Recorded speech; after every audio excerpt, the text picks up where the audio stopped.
Yeah, that intro was so good. I wanted to do it three times live. How are you all doing, my friends? Good evening, good afternoon, wherever you are on this in this celebrated Monday evening. How are you all keeping this evening? Let me just pop out the chat. We can get the hottie bastards up on screen presently. Just bear with. We'll set it all up.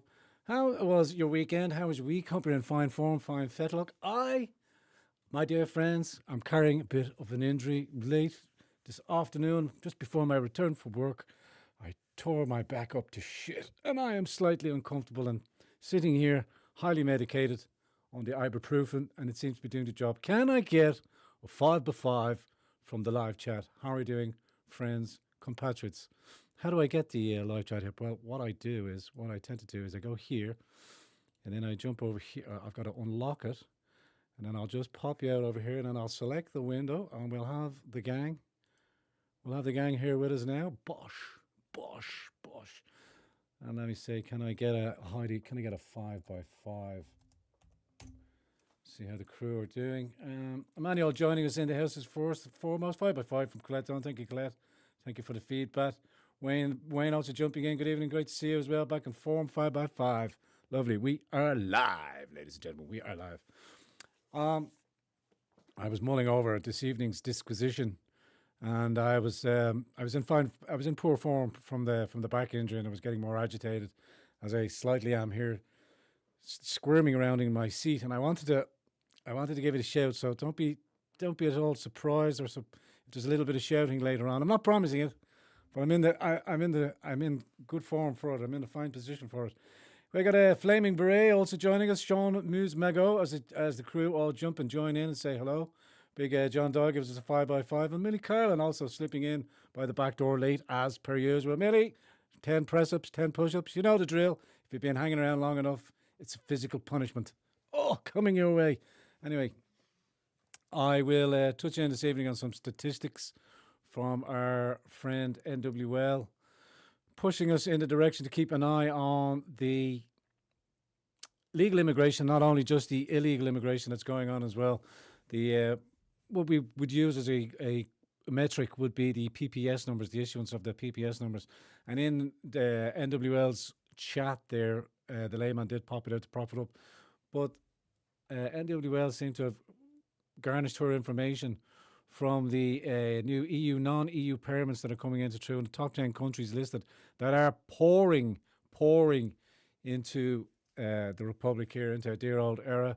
We've got a bit of diversity news from further afield and the implications of a multicultural, diverse society when the retardation kicks in. I mentioned over on a TikTok stream, I think I said it on last week's show as well, about the slow retardation of Ireland, the dumbing down, as it were, as more and more people come in with sub-Saharan, low standard, low IQ, who have not an inkling of what is all about them, as they look and gaze upon an oasis and a heaven, but have no idea of how to operate it or function in it, and slowly drags us all down to the great equalizer of zero, demising our quality of life. So Inroad Éireann had an issuing of a warning today of a couple of near misses throughout the year, 3 or 4 near misses, and we'll lead the trail leads back to the obvious. Also, some wise words from my good friend Paddy Houlihan, who jumps out on his TikTok. I want to give you his TikTok, and just to kind of reiterate everything, all the talking points, like he was watching. How are you, Paddy? It's like he was watching the show. Paddy, where did you get your talking points from? That's all I'm saying. But that's the whole point of all of us speaking out. We all pick up the little bits of information and we use it ourselves on our own platforms, and we speak out loud and hearty. We also had the no to Mercursor deal from the farmers. Some good points, some positive takeaways from it, and some negative takeaways also on it as well. I kind of touch on that, remind me to touch back in with that. And I have a little excerpt there from a little gathering of party political propagandists who try to coattail and dovetail onto the back of the shall we call it a rally? Shall we call it a protest? And I'll say it again. Protest is tacit agreement. I've said protests have their place. A couple of years ago, 2019, 2020, that was the only immediate way to actively get out on the streets and protest our concerns at the government's direction that it's taken the country in. But as this authoritarianism has steamrolled its way through, it's becoming more and more impossible to slowly speak out as the agenda still uh, flows surely along with the, as they say, the subvertive way of trying to bring in the digital ideas through the safety for the children, the usual stuff like the big furore he made over Grok creating images. And again, and it strikes me, I did say it again last week if you were listening, and I made the distinction between pedophilia and pedastry. But they always function on and get us all to keep using the pedophilia aspect of it. A horrible topic to bring about in. But what I want to phrase is they steer us in the word to repetitively use the word pedophilia, which is the thought, which is the thinking in the process, not the actual crime itself, the physical stealing of innocence, pedastry, which is the crime itself, which is the act of what it is talking about. But pedophilia is the thought, and there's a stark difference. But the government always want us to focus on that because they want to curtail on wrongthink. And if they can get us to tacitly agree, it's like that little sandbox operation where a little bit of partial truth is revealed and it gets you to kind of climb on board with it to agree, but it opens up a whole other Pandora box, like the Migration Pact, like the abortion, whole other key fronts that the government lead us out with. These, what do they call them? Limited. It'll come back to me again. Anyway, it's just a precursor of what they want to actually achieve, to give you a small ounce of it, and then they allow themselves to open the box. You've seen that despicable picture during the week. If you're over here in the Republic, to those of you further afield, you might not have seen it, but we had two grotesque monsters, one of which was a surgeon, I use the term lightly, but an abortionist who was out with her partner, celebrating the fact that she had just passed the 300 mark on her abortions, and they were about out celebrating it and publicly celebrating it on their Twitter feeds and platforms, completely on board with it, completely celebrating the fact that 300 babies were murdered under her partner's very own hands, and a horrific death. I won't go into the detail. I won't go into the exact detail. You're all very well aware of it. Google Gemini does the exact same thing as Grok. Yeah, they do. Again, what I meant by that is it's the person. It's not the car that killed the person, that killed the victim. It was the person driving the car. It's not the gun that killed somebody. It's the person pulling the trigger that pulls the gun. Is the kind of comparison I'm making with those framing of that word, and we just have to be mindful of it. It'll fly over a lot of people's head, but a lot of people will catch on to it as well, just to be cautious and use the correct terminology. As I always try to impress upon myself and impress upon you. Let me jump over to the first thing and stop waffling there as well. I just want to chat in with you lovely hurdlers out there. Big hello to Subtle Stevie, 14 Worlds joining us, Shawnee Mack, Finola O'Muraku. Did you get your pension this week, Finola? Did you are you all hooked up? Are you warm? Have you got a heating allowance? Are you good to go? Good to have you on board. Finola, who I shall say is not 94 or 72, but we'll see at this evening's end of this evening's roll call to see what age she wants to throw up to us this evening. Also, who else there? Colette's also in the house. Thank you, guys. Right, let's jump over. Absolutely disgusting and evil. Seamus. I'll just bring you through the brief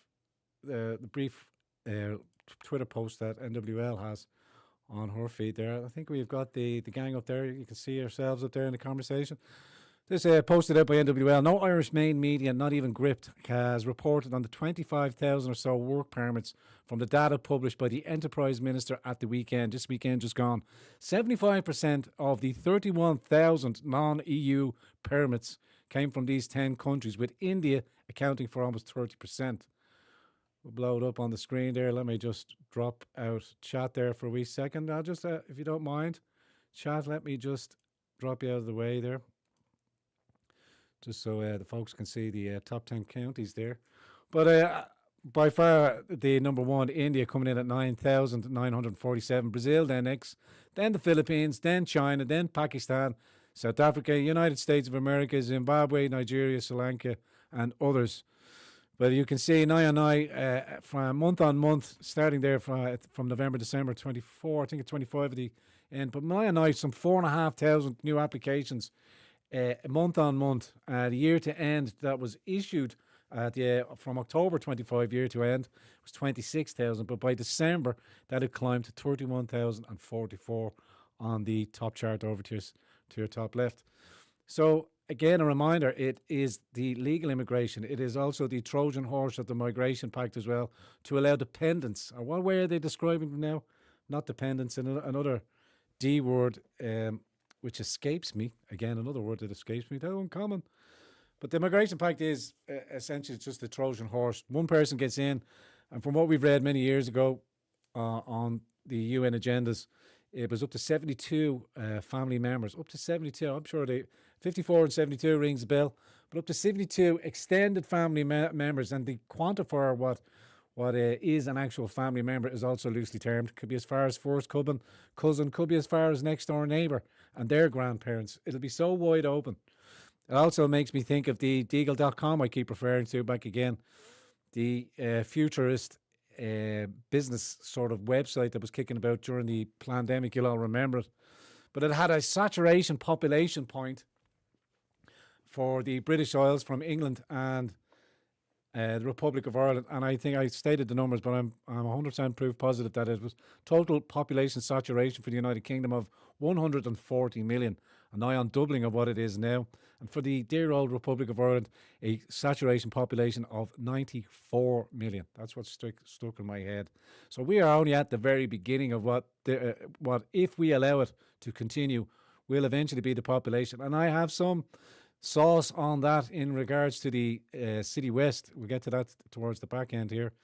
Of the new planning permissions that have been put out. Kevin Coyle, my former running mate over in Coolock, twice posted out here today, and a couple of friends pushed me in that direction. I think it's very interesting to see how the internationalist IPAS centre is expanding in the once sleepy village of Rathcoole and Saggart, as their landscapes and their countryside is going to be taken over by high-storey megalithic buildings accommodating some 7,500. I'll get to it.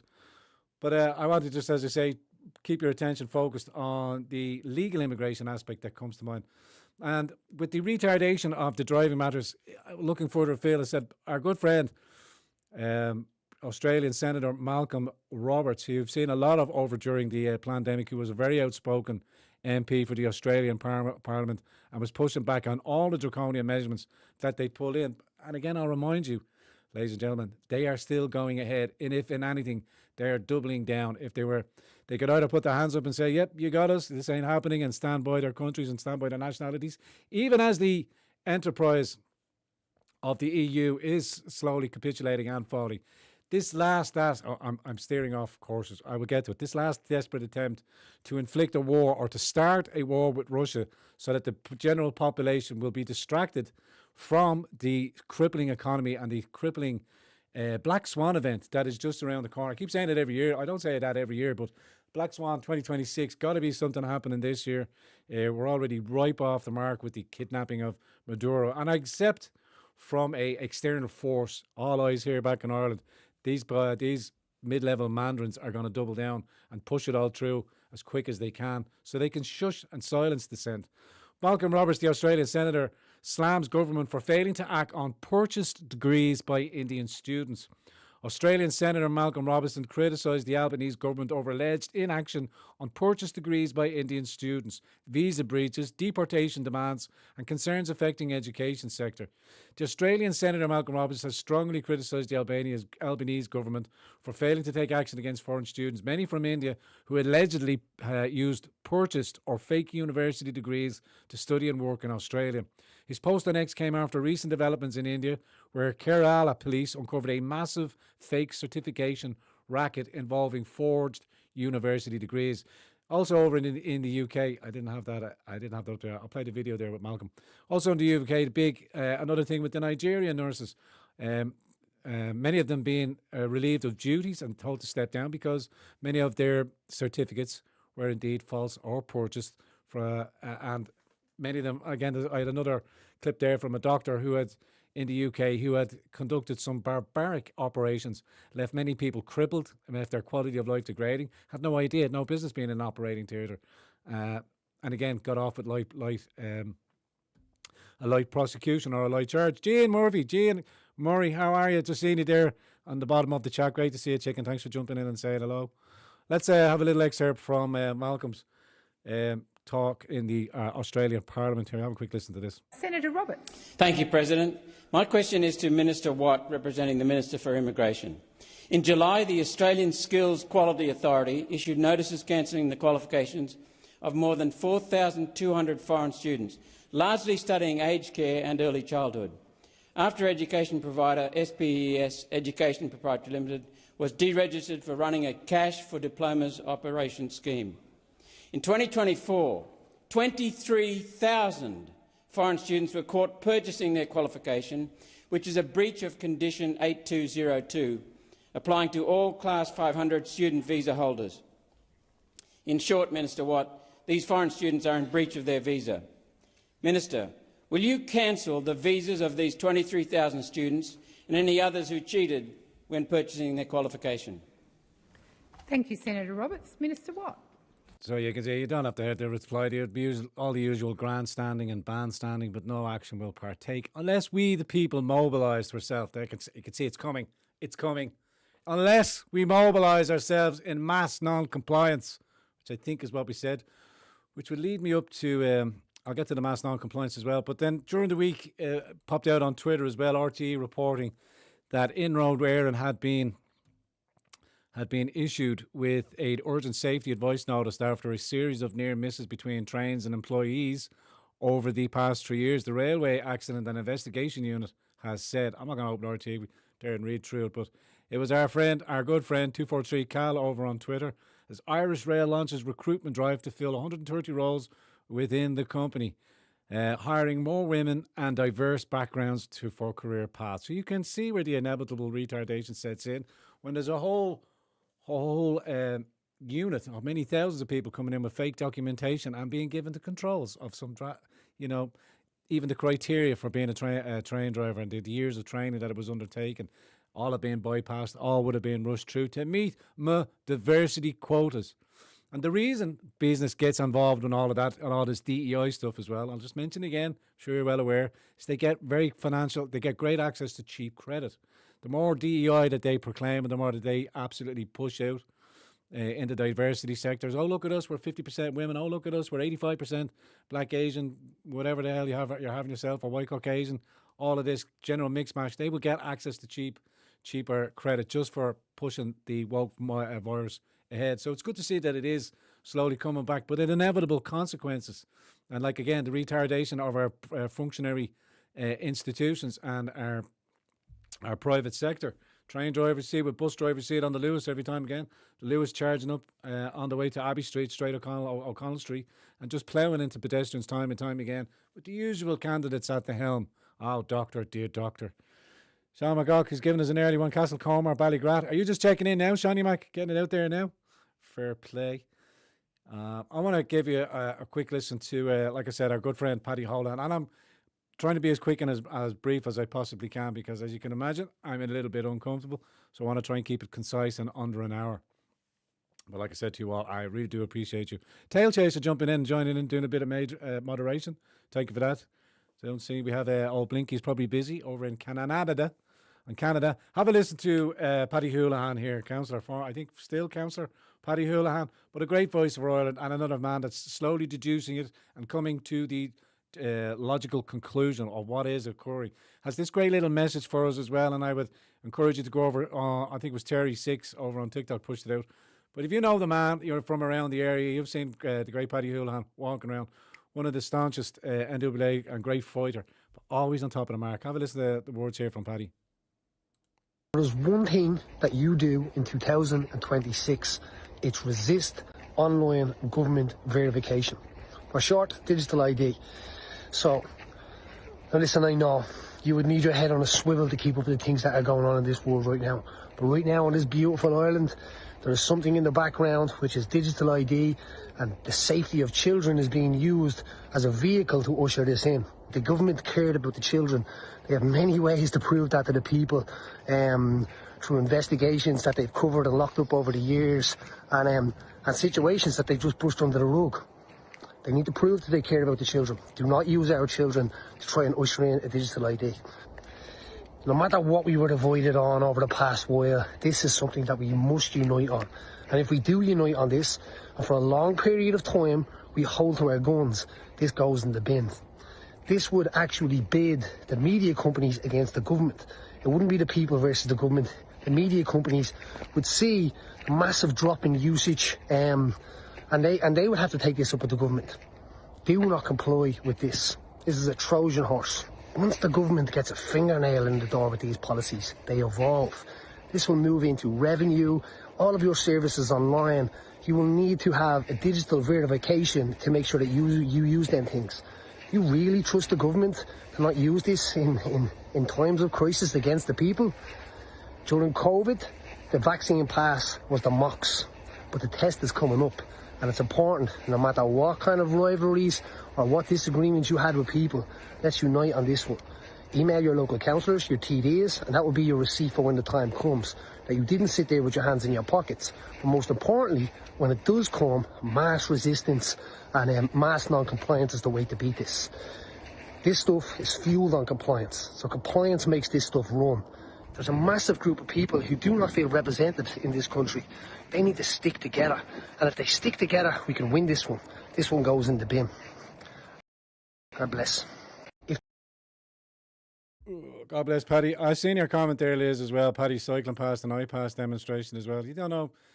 I'm not an excuse and stuff like that, but you know, keep your cards close to your chest. There's a time and a place for speaking out. Might not know what was happening at the time, but again, won't hold it all. If he speaks importantly on certain subjects, but won't touch on other subjects, that's neither here nor there. Not looking to vote him or elect or to elect him in any way, shape, or form. But it's critical that he do speak out and people respect his point of view and respect his opinion. So I encourage anybody, as I have always done, and push them up and elevated them as high as I could to make them the stronger voice, to keep pushing people forward, and more people keep speaking out, keep steering on the direction that Paddy's now ultimately taking us as well, which is mass non-compliance. Given everything that's going on in Iran, the way things is happening in Iran as well, people are inspired. People around the states around the world can see that the people are rising up and are trying to push out this Islamic totalitarian, authoritarian. You know, these buzzwords don't even describe accurately what's been occurring over there for the last 50 years. And you'll remember when the Zoroastrians, before that, Iran was a majority Christian, or Zoroastrian in its own religious ethos, was far removed from Islam till the mullahs came and took it over. But we can see now that the Islamic rule is coming to an end, and is to be encouraged to come to an end. But I noticed that the monarchy is being touted in Iran. Just a quick little touch on international subjects, if you don't mind, if you will allow me. But I see that the monarchy is being taunted. I can't remember the one of the old Shah's names. It's not the one that we remember from back in the 70s who warned us about the allowance of radical jihadists to come over to the West. This is way back in the day that they seen it. But this new monarch that's coming out is getting far too much airtime on American news channels, which leads me to believe that, of course, there's going to have to be a government or a system in place that is warm to the United States. Obviously, that's the only reason that it's going to happen. But is it the will of the people also? Is that the people, or are these the people that they want to represent them? But also, it's not going to happen immediately. Any sort of resolution or any change of the system take a couple of years for Iran to get back on its feet. So we have to wait to see. Again, with the people of Venezuela who are massively overjoyed, it's a double-edged sword. It has two-way things, but the sheer joy and optimism that it brought to the people of Venezuela, highlighting and showcasing again around the world how fucking, again I'm punctuating, how fucking retarded the Irish left are here, who will go against actual Venezuelans that are here as well, that we're all for whatever the American operation that took place, that took out Maduro. And again, everything is laced, double-edged. Don't let it go, but just rejoice in the freedom that the people of Venezuela are beginning to free, that the jackboot is being released from their throats, and that they might have a chance of optimism, and that maybe some of the people here will have a chance to go home as well. We'll aid and facilitate that as well. And I know I wax lyrical about certain things as well, but just touch back in as well. Just please be guarded for all of you hardy bastards here joining me here as well. Let's please be on guard and please speak in and out about the inception of the online digital act or digital ID, which they're going to try and push through. If they care for children's safety, as Paddy said, we wouldn't have third-party, corrupt, criminalised third-party operators in charge of some of our most vulnerable children under the guise of Tusla. It's an absolute fraud. I just wish, and I hope for the day when people are getting more and more activated, the farmers can see now that the McCurser deal will go through ahead without you, no matter what your tacit protest would be. You need to get the farmers and the farmer operations need to get a lot more active, a lot more visceral, and a lot more volume added to your tacit agreements, because the cap will be cut. The cap, which supplements the farmers' income, along with it's a grant given to them by the European Union, which supplements their income. And I've always said, if you're dependent on the state, you can see now how the state can prefer who it's given or who it's going to give its benefits to. And now it's seeing that the cheaper meat that's coming from abroad, that's already here. You've heard instances now of the food chain being corrupted by the Brazilian beef, dangerous meat, as they call it. And I was sitting here on Saturday thinking, dangerous meat, everybody's talking about dangerous meat, but never equated dangerous meat to the immigration situation of the dangerous meat that's being allowed into our societies and to walk the streets with us, unvetted, unguarded, unchecked, and left to their own devices. And even if caught, given a slap on the wrist and told not to do it again and carry on, even with the deportation orders. So I will, and again, we're referring to another little label as the dangerous meat that's walking around our streets with us here now as well. Farmers vote Fine Gael, Fine Gael, and they have to come to their realisation they've been blinded and troughed and quaffing in the trough of cheap, again, pretty much like cheap credit that business gets hooked on as well. Cheap credit, they're getting cheap benefits as well, or extra benefits. And I mean, the farmers' eyes have been completely wide and open that the long vaunted via the Lisbon Treaty that they would get an Irish veto, that any decision that was brought towards dairy farmers, the IFA would have seen this in the smallest print. We even spoke about it years ago back in the day that they're in the broadcasts, that it only suits them to allow Ireland to have the illusion of a veto. But now time comes in an instance where the Committee of 30, which ruled this enterprise called the European Union, people say to me, oh, they have to work with the Parliament. They also have to work with the Council. Where did I put that? I had Grok here answering a question to me. Not that one, but another one. Did I get rid of it? But I was asking Grok about the instances of when the European Committee went ahead with any decision that it wanted to do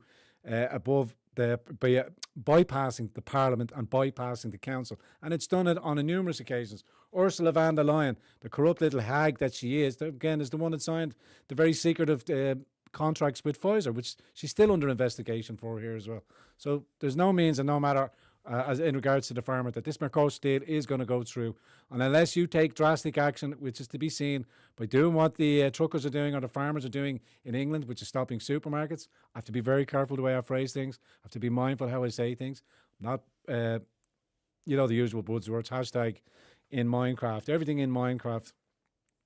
And again, that's another point to have to be very guarded with here as well. You can see that this new legislation that the Justice Minister is bringing in over here in the Republic of Ireland, saying that electronic equipment and phones and such the like will be seized from, quote, citizen journalists. What indeed are citizen journalists? I'm journalisming. If you're an accredited journalist, are you protected from this new legislation that comes in? Is it only that you're a citizen journal? What is the definition of a citizen journal? Who is a citizen journal? If we all have phones in our pockets, are we not all citizen journalists? Surely they can't arrest us all. But I think and I believe that's the way they're going to try and bring it in as well. They'll pick off the usual suspects or the usual dissenters that they've had their eyeball, probably make an example of them. And the punishment will be in the process of to keep removing your electronics equipment so that you can't broadcast or gain access to the internet and keep speaking out. So the punishment will be in the process. Be mindful of that. If the door comes kicking in here behind me as well, we're all fully prepared for it and ready for it. I will stop harping on, and I will let the farmers speak for themselves. When the propagandists, the left-wing Sharia Fein jumped on board and tried to get a hold and get on board with the farmers, but they were given a short shrift. Get up out of that. Have a listen to this glorious piece of action from Saturday.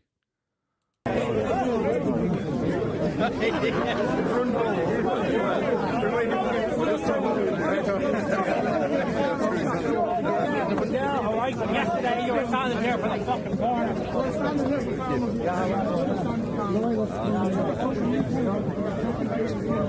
Go in it.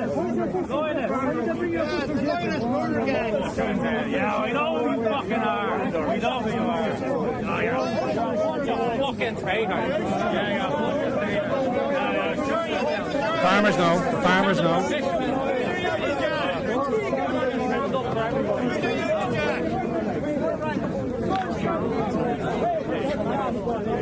No one likes you anymore. You are now. No one likes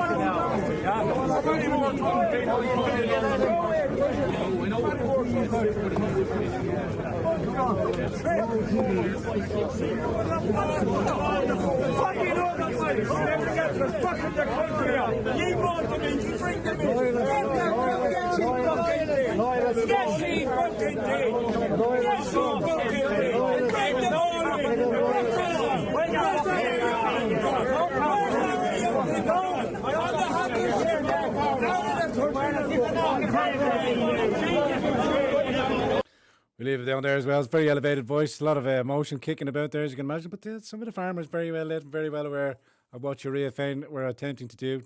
I see McCarthy out there trying to say that we have always stood firmly with the farmers. But it was my good friend, satirical soldier, Mike Connell, pointed out to them, to Matt Carthy, that's who was coming out saying they were propping him up there. He said, you, along with all the other shysters, voted to take away the farmers' right to dissension by bringing in hate speech laws. And again, our list for the President of the United States, should you be listening in to this very illustrious broadcast, is that we don't have just one name. We have 178 names that voted for the hate speech legislation that you need to flip onto the back of a helicopter and shake them off to a destination close near Guantanamo Bay. 178 names that signed in the infirmity to remove our freedom of speech.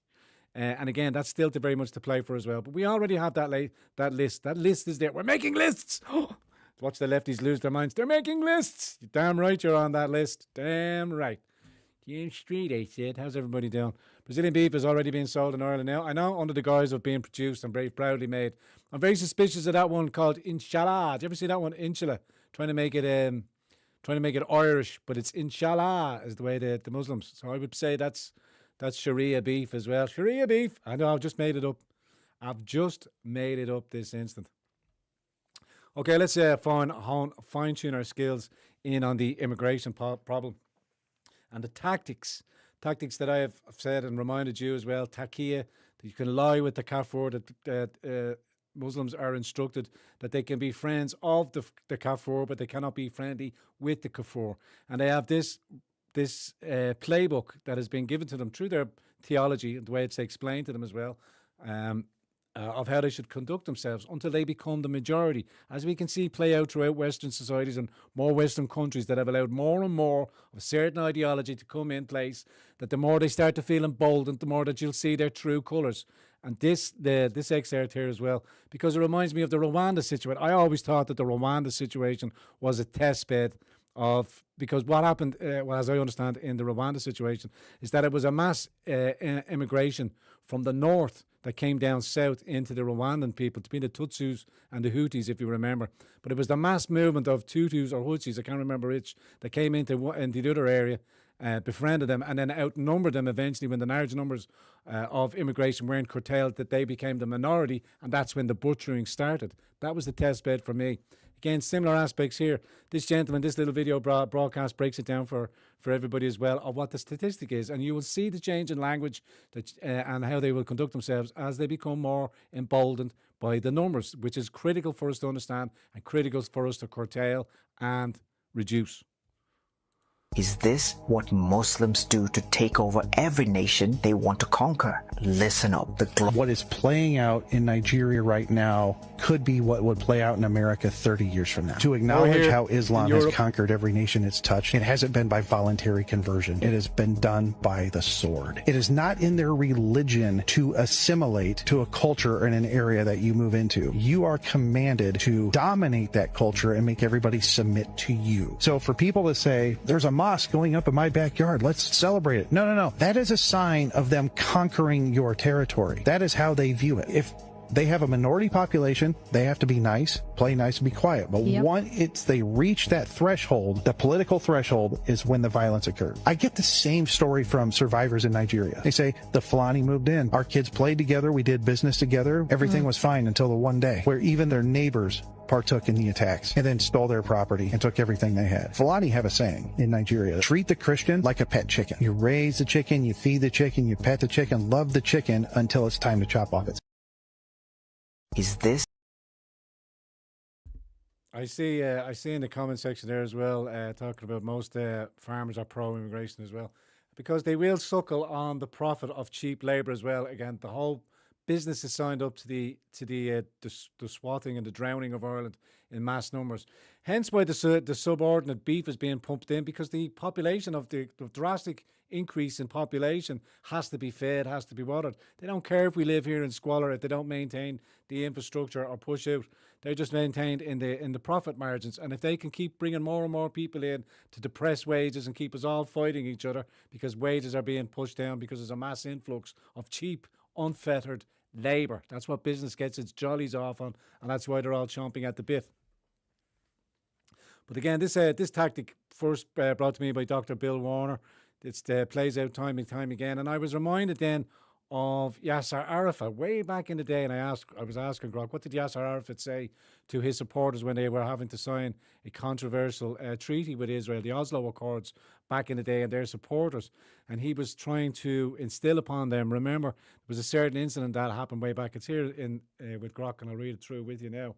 But it's a long-wielded game plan. Sit and wait. Or any treaty that's made with the Kafur, that's you and I, and the Goyim to another theology.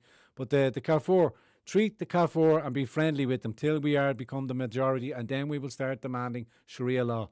And they play succinctly into the left's hands, because the left's ideology or its thinking is victim and oppressor. They only see it in that binary, and they see the Muslim as the victim and at the white car or Western world as the oppressor. Even in the nonsense with Venezuela and all of that, they still direct their ire toward American imperialism, which happens to be what's going to happen when you've got the most effective fucking fighting force on the planet, or one of the top three. It's called a force doctrine. I have the means, the capability, and the will to do it, and there's fuck all you can do about it. But these lefties seem to think if I wear my crudgy green fucking jumper and disrespect the doll and its institution, what it stands for, and stand up there and shout against imperialism, American imperialism, that I'm actually making a difference. You're not making nothing of a difference. You're just showcasing your ineptitude. But all these parties, I'm again sorry for shouting into the mic, all of these parties, if the people come to get to a stage of collectivism, and I'll use that buzzword in this instance, and coming together to shut the fucking city down, that none of the incumbents, none of your Fine Gael or Fianna Fáil or SDP, or people before profit or profit before people, or any of your left-wing parties, none of the incumbents that are in situ now, including Independent Ireland. And I ask you and remind you, even after the good conversations, the speeches, and fair play to Anthony Casey and all the other different people that went down there and had their chance to speak in public, takes a lot of guts, and I tip my hat towards you. But I ask you to look at the independents that are speaking now, particularly Michael Collins or even Ken O'Finn. Look at their voting record, what they voted on previous, and just because they are touting the same words, are they dovetailing? All this independent Ireland still voted in mass for a vote of confidence in the Taoiseach. They wouldn't bring the government down. One of the very few things get to save this country is the dissolution of the 34 Dáil, and I call for that as an imperative. The dissolution, dissolve the Dáil, is the only thing. No, one of the only things. The other one is the force doctrine, and we won't talk about that. So let's focus our attention on dissolve the Dáil. Be it with the farmers, be it with the fisheries, be it with private enterprise, be it with us all. Your main concern is to dissolve the Dáil and then bring in an election, or maybe vote on individuals to bring and replace the cabinet on a national scale till we readjust and vote in a new party. But our number one criteria, in a peaceful, non-compliant way, which is to choke off the oxygen. You go near that port, you go anywhere near that city, they will lose their fucking marbles. But we do it in enough numbers. 30,000 showed up on Saturday. Not nearly enough, but enough farmers, serious people of enterprise can say that their livelihoods and that their family's way of life is about to come crashing down. Many lost small independent shareholders or stockholders will be decimated, as the Mercosur carries. They will double down and go ahead no matter what your protest be. So I'm asking you to actively and encourage you to start standing alongside the fishermen who have also been decimated, and the fleet has been thrown into rack and ruin. All can be reclaimed if we're serious enough about it. But how far along the line are you to allow this immigration, this Ponzi scheme of cheap labour that you effect off here now? But the more you allow to come in, they need housing, they need doctors, and then they will eventually need the pension. So what pension pot will be left when the doctors and engineers are going to need their pensions and there still isn't enough houses for all them to be built? No, the buck needs to stop now. People need to get authoritative and stand on their own, under their own authority, and start demanding the dissolution of this doll and previous dolls. They cannot keep running, cannot keep banging our heads off a wall and keep expecting a different outcome by doing the same tactics. We have to vote differently. We have to think of different ways and different matters. The EU is going to crumble, and it is desperate to start a war with Russia. As you see Starmer and you've seen Macron and the evil gimp goblin of Zelensky over there signing their nonsensical treatments, as you've just seen the launching of the Oresnik, the unstoppable, unsearchable missile that can touch America, 3,000-mile range, that can touch all of Europe at the wheel. Can it be stopped? Can it be detected? You don't even know it's coming. That's how much power the Russians have. And yet Europe still wants to go for a war, try to push war, boots on the ground. The UK army isn't stronger than 10 to 20,000 people. That's excluding special forces. The Irish Defence Forces, you're having a joke if you think 8,000 people are fully qualified or could pass a basic fitness test. You're having a joke. They're still varnishing and painting their nails because they're all left-wing cooks in the Irish Defence Forces and traitors in their upper ranks, in the upper echelons of their ranks. So I encourage you people, do not lose focus on the objects at head, because it's still all to play for. It's still, the timing is ours, and it's just about us being emboldened and sticking together, even when it's unpalatable, even when the people beside us we do not entirely align with. But we can stand together if they'll take to the streets and bring it down and give us a great reset. And I'll just give you that Yasser Arafat before I went off on a little triad there. But I was asking, what did Yasser Arafat say to his supporters when he agreed to deal with Israel, or someone that he had mentioned to them to remember the bridge? The agree seems to refer to a famous and controversial speech by Yasser Arafat. Again, this brings it back to the PLO. This is back to before Hamas came. They were formerly known as the Palestinian Liberation. Are you the PLO? Fuck off, splitters. We're the OLP. In that speech, Yasser Arafat compared the Oslo Agreement, which was a treaty by the Habdiyah, which also spelled in another way, was a 628 CE truce with the Prophet Muhammad signed with the Quraysh, a tribe of Mecca.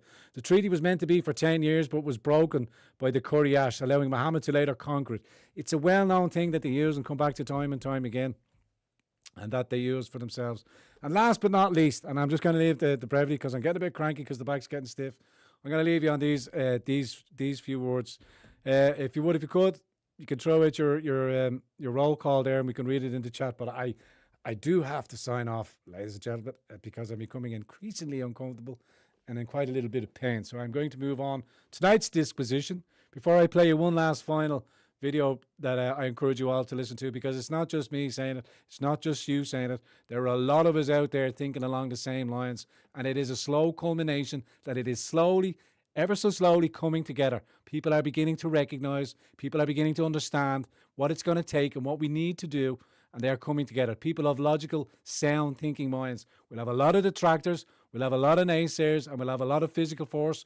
People will get hurt in this future, but it should not deter you from keeping on pressing forward, whether that's physical pain or emotional pain or financial pain. Be prepared either way, it's coming. So the quick roll call from many of you lovely hearty bastards before I say goodnight, and thank you again for your company. And if I haven't said so, please don't forget to leave your thoughts, comments and witticisms in the comment section down below. If you haven't joined yet, why not consider giving us a subscription? I'm not really too fussed about YouTube. I was actually thinking about deleting the live broadcasts after every broadcast and just leaving the full show up on Rumble or on X. We're going to start bringing X in as well.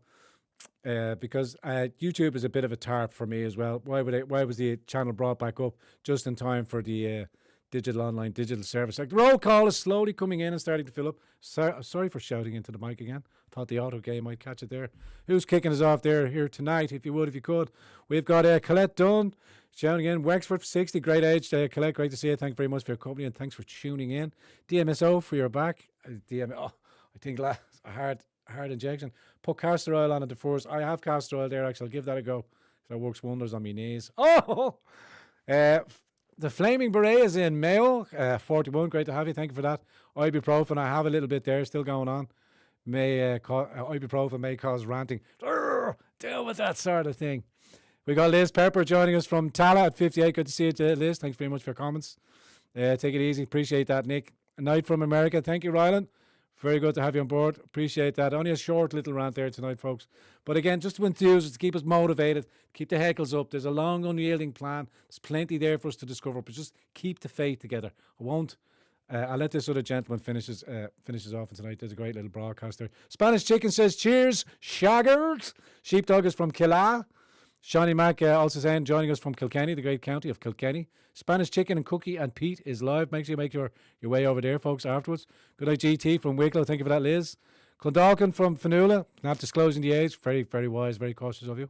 And the great, and Jean Murray also joining us. This last broadcast here, and then we'll sign off. Thank you once again for all your wonderful, kind comments there as well, and your words of encouragement. We keep marching forward. Have a listen to this. This will G up. Like I said to you, there are more and more of us. We are becoming aware of each other, and we will begin to realise that we are the majority and that they work for us, that we're not trapped in here with them, that they are, in fact, in here trapped with us. Good luck.